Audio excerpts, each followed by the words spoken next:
Daniel Furtado. Eu escrevi um livro, eu lancei um livro em fevereiro desse ano, intitulado Python Blueprints, pela editora Pact Publishing. E essa palestra é mais um pouco para contar minha experiência, como foi escrever um livro, dar inspiração para vocês que, de repente, têm a intenção de escrever um livro algum dia, contar um pouco da minha história, como eu consegui contato com a editora, como eu consegui o contrato com eles, e a minha técnica para definir o meu código que eu vou colocar em cada capítulo, escrever o livro. Isso não vale só para livro, mas se você também é interessado em escrever blog posts e coisas do tipo também, vai ser bem interessante para vocês. Só por motivo de curiosidade, quem já escreveu um livro aqui na... Tá legal. Então, como eu não disse, meu nome é Daniel Furtado. Eu trabalho mais de 20 anos como programador. Iniciei a minha carreira com bioinformática. Trabalhei no projeto de genoma do câncer. Trabalhei por 10 anos nesse projeto, um projeto de repercussão mundial. E eu vivo há 12 anos na Suécia, onde eu trabalhei em grandes empresas. E atualmente eu trabalho na Epidemic Sound, em Estocolmo, na capital da Suécia. E um fato sobre mim, eu amo Frenchies, French Bulldogs. Eu tinha que colocar uma apresentação dos meus cachorrinhos. Um pouquinho sobre a Epidemic Sound. A Epidemic Sound é uma empresa que aparece como Spotify, é uma empresa sueca também, trabalha com música. Nós temos uma biblioteca de 30 mil músicas atualmente. Nós temos 10 mil usuários que criam uma nova conta na nossa plataforma toda semana. E a nossa música é usada em programas de TV na Suécia, na Europa, nos Estados Unidos, na Europa inteira e nos Estados Unidos, mas temos muitos clientes na Suécia, grandes. Criadores de conteúdo para YouTube, Instagram, Facebook, usam a nossa música. E agora a gente está lançando também uma aplicação que é In-Store Music, que os clientes que usam essas aplicações podem ter música nas lojas de departamento ou coisa do tipo. E Epidemic Sound ama Python. A gente usa Python desde a primeira versão da nossa plataforma. A gente está usando muito Kotlin atualmente, mas não temos todos os nossos microservices são criados em Python e a gente não tem intenção de parar de usar Python. Então vamos lá, deixa eu parar de falar um pouco sobre mim, vou falar um pouco por que eu decidi escrever esse livro. O primeiro motivo quando eu comecei a pensar em escrever um livro foi que eu sempre gostei de escrever. Nos anos 90 eu era usuário de BBS, eu sempre escrevia tutoriais, colocava na BBS, tinha blogs. Quando eu comecei a acessar mais a internet, eu criei um site no GeoCities e comecei a escrever blogs, tutoriais, escrever sobre as tecnologias que eu era apaixonado. E eu sempre gostava de mostrar para as pessoas o quanto era legal programar, quanto era legal acessar a internet, sites que eu gostava. Então, esse foi um fator que foi decisivo para mim decidir, tentar escrever um livro. Uma outra coisa que enriquece muito o seu currículo, quando eu escrevi o livro, abriu muitas portas para mim. Eu participo muito de meetups na região de Estocolmo, recebi convites para escrever outros livros por causa desse livro. Estou falando aqui hoje por causa desse livro. Então foi sensacional para mim. E também, como eu amo Python, comecei a programar em Python mais ou menos nos anos 2000, e eu acho que todo mundo deveria programar em Python, é a melhor linguagem. Então eu gosto de divulgar essa linguagem o máximo possível. E também, como eu tive que fazer muita pesquisa, o código do livro tinha que estar correto, tinha que ser pythonico, tinha que prestar atenção nas melhores práticas. Eu aprendi muito nesse processo. E hoje eu me considero muito melhor programador do que antes de escrever esse livro. Então, onde tudo começou? Na época que mais ou menos uns 6 anos atrás, eu estava programando bastante em JavaScript. Eu estava usando uma framework named Dojo. Não está muito mais ativa hoje em dia, mas era bastante popular naquela época. E começou a aparecer Node.js, Express.js, todas as tecnologias JavaScript começaram a aparecer no mercado, e aí comecei a trabalhar um pouquinho com elas. E aí começou a falar muito da Mean Stack, que é o MongoDB, Express.js, Node.js e Angular combo. E a ideia que eu tive do livro é criar uma aplicação usando a Mean Stack, uma e-commerce application, e só descrever essa aplicação do começo ao fim nesse livro. E as editoras que eu queria contatar era a Packt e a O'Reilly, porque eles são as maiores que tem na área de programação. E eu não tinha assim muita informação de como eu ia contatar eles, como eu ia escrever a proposta da minha ideia do meu livro. Eu não tinha intenção, eu não tinha ideia. Eu contatei alguns autores, mas não consegui muita informação de como escrever isso. E eu só escrevi uns textos e enviei para eles, só para ver o que ia acontecer. E quando eu mandei, eu não conseguia, olhando o meu e-mail toda hora para ver se eu conseguia uma resposta deles, e não recebia nada. Passou um mês, nenhuma resposta. Passou 2 meses, eu não sou inteligente o bastante para escrever um livro, desisto, deixa para lá, vou mudar de área. E aí eu mudei o meu foco um pouco do livro e comecei a trabalhar em open source. E naquela época eu estava trabalhando muito com Django e Flask. E todas as frameworks que eu uso hoje, eu costumo sempre olhar o código-fonte, tentar entender como elas funcionam por baixo do pano. E, ao mesmo tempo, eu criei uma framework que eu coloquei o nome de PyTarrier, porque eu gosto de cachorros. Eu escrevi essa web framework em Python 3.6, mas eu não tinha contribuidores, eu não tinha feedback, não tinha nada. Então eu escrevi um post no LinkedIn escrevendo sobre a minha framework, que eu queria contribuidores, eu queria feedback. E a recepção foi muito, muito boa. Um monte de gente me escreveu, usaram a framework, consegui alguns contribuidores.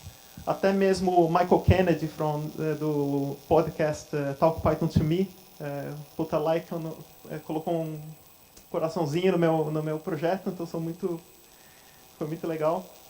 E aí as coisas começaram a acontecer. Aí depois de 2 dias, uma pessoa da Packt entrou em contato comigo e me ofereceu, falou que eles tinham uma série de books que eles chamavam de blueprints, que eles queriam escrever blueprints para Python. E se eu estaria interessado em escrever esse livro para eles.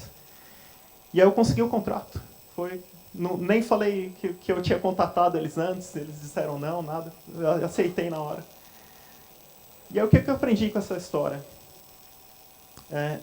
Antes de escrever o livro, eu não tinha nenhuma presença digital. Eu não tinha Twitter, eu não tinha Facebook, eu não escrevia blogs. O meu blog estava super desatualizado, porque eu estava focando em outras áreas. Então é super importante ter sua presença digital, porque no final do dia as editoras eles querem lançar livro, então eles dão preferência para autores que mostram o seu trabalho na comunidade, tem bastante seguidores para divulgar o livro. E também é muito importante estar trabalhando com projetos open source. Tinha alguns projetos em JavaScript que eu estava trabalhando, mas quando eu lancei a minha framework, eles viram meu trabalho, gostaram do meu trabalho, então eles decidiram entrar em contato comigo. E também, se você acha que não dá para contribuir com código, tem muitas coisas que você pode fazer em open source, reportar bugs, tradução, documentação e etc. E também eu não tinha expressado as minhas ideias corretamente. Eu tinha uma ideia, mas estava tudo jogado lá num documento que eu enviei para eles. Então eles não tiveram muita ideia uma ideia concreta do meu projeto. Então quando eu consegui o contrato, eu comecei a escrever o que eles chamam de outline, que é o planejamento do livro. Tudo que o livro vai conter, os capítulos, cada capítulo contém, quais as tecnologias que você vai usar, frameworks, enfim, toda a ideia do livro. Então, o que eu aprendi quando eu estava escrevendo esse outline é, a primeira coisa que você tem que fazer é saber o seu público-alvo, saber que tipo de leitor que vai ser o seu livro. É uma pessoa que não sabe Python, que está querendo aprender Python, uma pessoa que é um programador experiente em outras linguagens, que está querendo aprender Python. Então, quando você identifica a sua persona, seu público-alvo, aí você começa a ter uma ideia de qual o tipo do seu livro. Também tem a missão. A missão é o que o livro vai botar na mesa, o que o livro tem a oferecer. Se você está escrevendo um livro de Django, que tem e vai desenvolver uma aplicação, a missão seria algo do tipo, eu vou desenvolver uma aplicação completa em todos os capítulos que vai, ao final do capítulo, o leitor vai ser capaz de desenvolver, aprender os conceitos da linguagem Python e framework Django, por exemplo. Também tem o objetivo do livro. O objetivo é mais o que o leitor vai alcançar quando ele terminar de ler o livro. Então, poderia ser alguma coisa, o leitor vai conseguir desenvolver aplicações no seu dia a dia, usando Python, usando as frameworks, as modernas, coisa do tipo. E também, cada capítulo precisa ser muito, muito detalhado. Se for um projeto por capítulo do livro, então, que tipo de projeto que é, quais as tecnologias que você vai usar, o número de páginas aproximado e etc. E também, como você está tentando vender o seu peixe, mostrar que você é um autor que é capaz de escrever um bom livro. É sempre bom escrever uma boa biografia curta, com seus links para GitHub e as outras mídias sociais. Então, qual foi o meu processo criativo quando eu tinha o outline definido, que eu sabia o que eu ia fazer, eu sabia o meu público-alvo do meu livro? Como que eu comecei a criar os exemplos? Primeira coisa, eu pensei, eu queria que os exemplos fossem interessantes e originais. Eu queria que fosse independente de frameworks, eu queria usar tudo que era disponível na Standard Library do Python. Eu tinha que tomar cuidado com cada capítulo, porque capítulo muito grande costuma desmotivar o leitor. Os leitores, principalmente desses livros, blueprints, que mostram um projeto por capítulo, eles querem resultados rápidos. Eles querem terminar o capítulo rápido para aprender aquele conceito que o capítulo tem a oferecer. Então, tem que tomar cuidado com o capítulo. Tecnologias e conceitos modernos, porque o livro não dá para atualizar toda hora. Então, se você fez o livro, está lá, então você tem que usar a mais cutting edge possível. E também eu tentei ser bem crítico com meus exemplos, com meus códigos, e nunca copie código do Stack Overflow ou sites que têm exemplos de projetos e coisas do tipo. Para definir o escopo, um dos projetos do meu livro era criar um controle remoto no terminal para Spotify. Uma coisa que eu pensei quando eu queria fazer isso é porque todos os desenvolvedores gostam de música, gostam de codificar escutando música, e Python programadores gostam de ficar no terminal bastante. Então eu queria fazer um controle remoto no terminal para Spotify. Então eu comecei a construir esses mapas. Então, o que eu queria passar começar criando um virtual env, instalando pacotes com pip. Então esses foram os exemplos que eu tive. Eu queria criar uma UI kind of no terminal.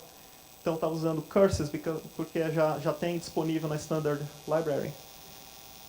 E também, para criar uma aplicação do Spotify, você precisa criar uma aplicação na plataforma deles. Aí você recebe um client ID, um client secret. E aí você faz o authentication. Então, usar requests para fazer isso. E também, para receber o token de autenticação, fiz uma aplicaçãozinha Flask. Então, já tinha bem o escopo da minha aplicação e também todos os assuntos que eu ia abordar nesse livro. Então, algumas técnicas que eu imaginei para quando eu estava escrevendo esse livro. Tinha que ser capítulos curtos, como eu disse. As pessoas querem ter um progresso, achar que eles estão aprendendo coisas rápidas, porque é muito fácil buscar coisa na internet hoje em dia do que ler um livro. Então, se você faz um livro tem que ser mais, ter mais agilidade para aprendizado, então 50 páginas é um tamanho bom assim, para esse tipo de livro.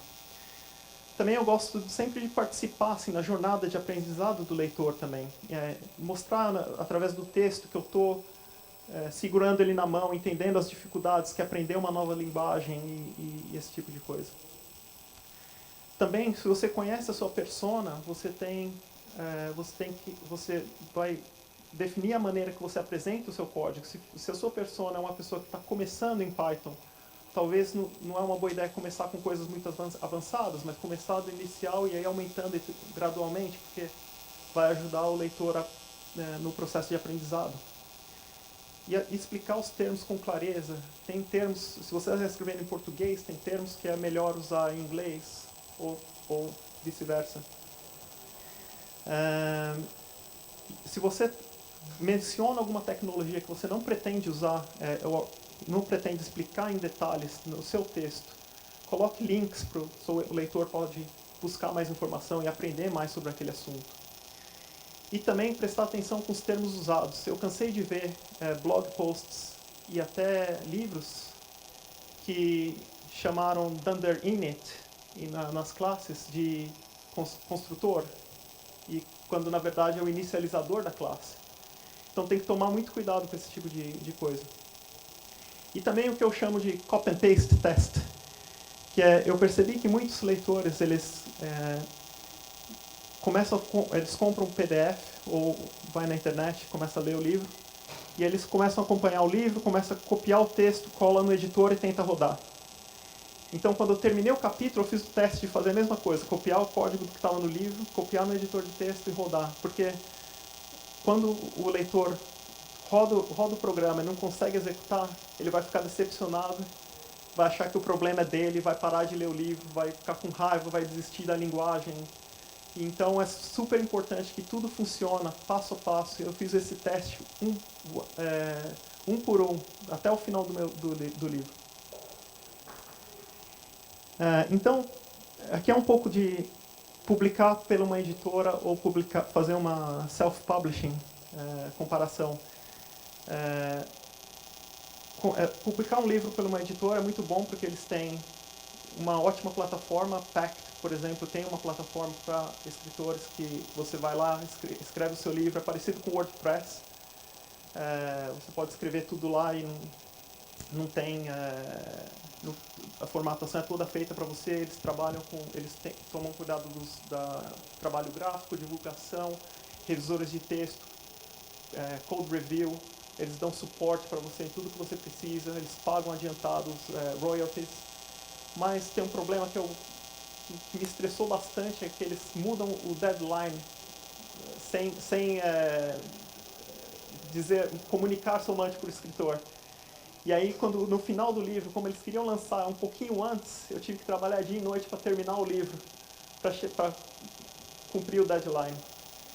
Quando você publica sozinho, você tem mais liberdade, você pode distribuir o livro do jeito que você quer, você pode colocar o preço que você quiser, você pode decidir qual o assunto que você quer falar. Então tem um pouco mais de liberdade nesse aspecto. Também tem um monte de ferramentas. Pact tem a plataforma que eles usam para escrever o livro, mas tem muitas plataformas, ferramentas open source que você pode usar, tipo Ask2, ToDoc e coisas do tipo. Você pode ter pessoas que trabalham com você, amigos, que podem fazer o code review, mas tem também o problema que, no meu caso, que eu não sou bom com Photoshop, eu não tenho a possibilidade de trabalhar no gráfico, divulgação, não sou muito bom, como inglês não era a minha língua nativa, eu precisava ter aquele revisão do meu texto para ver se tudo fazia sentido e estava gramaticamente correto. Então, se eu escrever em outro livro, com certeza, foi muito estressante. Eu trabalhei dia e noite no final para terminar o livro, mas foi uma experiência muito, muito boa. Abriu muitas portas para mim, eu me tornei o melhor programador. Teve um monte de gente que escreveu para mim falando: eu comprei o seu livro, me ajudou pra caramba no meu trabalho, eu fiz estava fazendo um trabalho de escola em Python, queria aprender mais, usei o seu livro, usei os exemplos do seu livro. Então, tinha até um colega de trabalho meu que estava usando o controle remoto no terminal para escutar as músicas no Spotify. Então, foi muito gratificante. Então, é isso que eu tenho para compartilhar com vocês. Muito obrigado.